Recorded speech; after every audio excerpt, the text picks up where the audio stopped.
नमस्कार दोस्तों, मैं हूं जी.आर. चौधरी। मेरी YouTube class only RPC with Gujarat में आपका तहे दिल से स्वागत है। दोस्तों, आज की इस वीडियो में हम पढ़ेंगे RAS मेंस 2021 की जो परीक्षा हुई है 20 मार्च को। उसमें सेकंड पेपर में जो क्वेश्चन आए थे उनके बारे में हम पढ़ेंगे।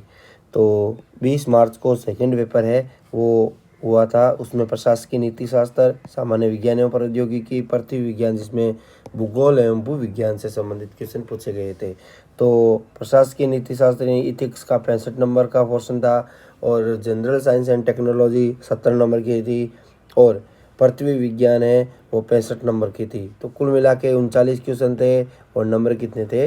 200 नंबर थे। 3 सब्जेक्ट आते हैं और इनका डिवाइडेशन भी मैंने यहाँ पे सामने लिख रखा है। तो आप देख सकते हैं ये 65 नंबर की दे रखी है प्रशासकीय नीति शास्त्र। ये कौन सी यूनिट है? फर्स्ट यूनिट है, ये सेकेंड यूनिट है और ये थर्ड यूनिट है। तो शुरू करते हैं। प्रशासनिक कर्तव्यों के निर्वहन में स्थित प्रज्ञ की संकल्पना की भूमिका स्पष्ट करनी थी। बुद्ध की कौन सी शिक्षा आज भी सर्वाधिक प्रासंगिक है? नैतिक द्वंद्व से आप क्या समझते हैं? प्रशासनिक जीवन में ऋण के नैतिक आदर्श की प्रासंगिकता को स्पष्ट करना था। भागवत गीता का अनासक्ति सिद्धांत के बारे में हमें बताना था जो जीवन में एक सार्थक महत्व रखता हो। मनुष्य की नैतिक उन्नति समाज की सर्वांगीण उन्नति पर निर्भर करती है, इसकी विवेचना करनी थी। परिवार मनुष्य के नैतिक विकास की सबसे महत्वपूर्ण संस्था है, इस कथन की समीक्षा करनी थी।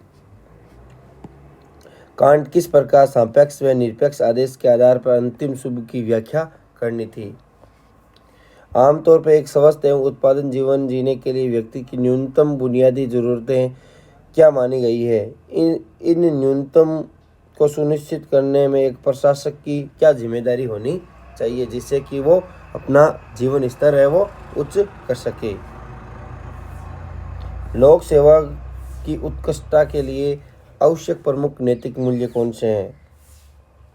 11वां क्वेश्चन था कि अनिवार्यता संबंधित होने के कारण साधनों को साध्य से पृथक नहीं किया जा सकता अतः वास्तविक और स्थायी सफलता के लिए दोनों का होना आवश्यक है, यानी साधन और साध्य का होना आवश्यक है। गांधी नीति शास्त्र के संदर्भ में उक्त टिप्पणी कीजिए।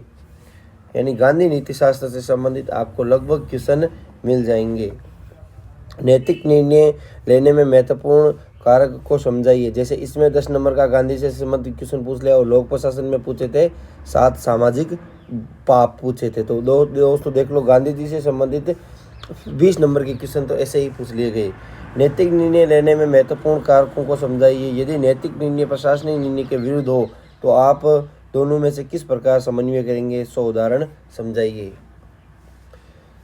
एक दूसरे की सफलता बेहतर प्रशासन के लिए सीख देती है, इस कथन का विश्लेषण उदाहरणों द्वारा कीजिए। यह है सामान्य विज्ञान एवं प्रौद्योगिकी। तो नाभिक के विखंडन और संलयन को विभेदित कीजिए, यानी अंतर बताना था। फलों को कृत्रिम रूप से पकाने में कैल्शियम कार्बाइड की भूमिका बतानी थी। OTT प्लेटफॉर्म क्या है? अगला है RFID प्रचलन का मूल सिद्धांत क्या है? और इसके क्या थे? 2 तकनीकी उपयोग। ध्रुवीय उपग्रह प्रक्षेपण यान और भू स्तर उपग्रह प्रक्षेपण यान में अंतर बताना था। औषधीय पौधे गिलोय के 5 लाभ। तो ये कोरोना काल में सबसे ज़्यादा उपयोग मिली जाने वाली औषधि थी, इसी कारण से संबंधित क्वेश्चन पूछा गया। क्रिप्टो करेंसी क्या है? इसके फायदे व नुकसान। पिछली पीढ़ी में मोबाइल नेटवर्क और 5G नेटवर्क में अंतर स्पष्ट करना था। मिसाइल व सामरिक प्रणाली का उद्देश्य लिखिए और था MSS क्लस्टर में शामिल प्रयोगशालाओं के नाम लिखिए। अगला था कार्बन का कौन सा गुण बड़ी संख्या में यौगिक निर्माण के लिए उत्तरदायी है? ये 10 नंबर का क्वेश्चन था, तो इसमें आप डिवाइडेशन कर सकते हैं। कार्बन यौगिक के घरेलू व औद्योगिक अनुप्रयोग, तो ये आप 3 नंबर और ये 3 नंबर मान सकते हैं। और प्रत्येक के उदाहरण दीजिए। तो कृत्रिम मधुरक, खाद्य संरक्षक और जिंक के अयस्क। ये आप 4 नंबर का क्वेश्चन मान सकते हो।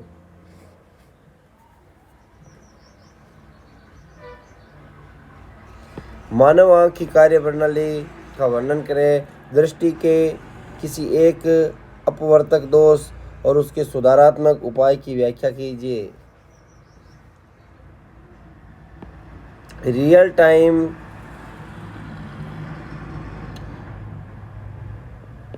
यानी रियल टाइम का मतलब आरटीपीसीआर की व्याख्या करनी थी। कोविड-19 के लिए आरटीपीसीआर टेस्ट में सीटी वैल्यू के बारे में बताना था।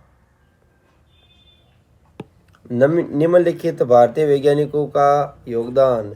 होमी जहांगीर भाभा, विश्वेश्वरैया, सत्येंद्र नाथ बोस, मेघनाथ शाह, हरगोविंद खुराना। यूनिट 3 65 नंबर के क्वेश्चन। मेसोजोइक युग की समय सीमा के बारे में बताना था। 2 नंबर का क्वेश्चन था। पृथ्वी की संरचना सियाल के बारे में बताना था। शिवालिक हिमालय का निर्माण कैसे हुआ, इसके बारे में बताना था। पश्चिमी घाट की पर्वत श्रेणी या पहाड़ियों के नाम लिखने थे। राजस्थान में जस्ता उत्पादक क्षेत्रों के नाम लिखने थे। ज्वालामुखी की परिप्रशांत मेखला का वर्णन करना था।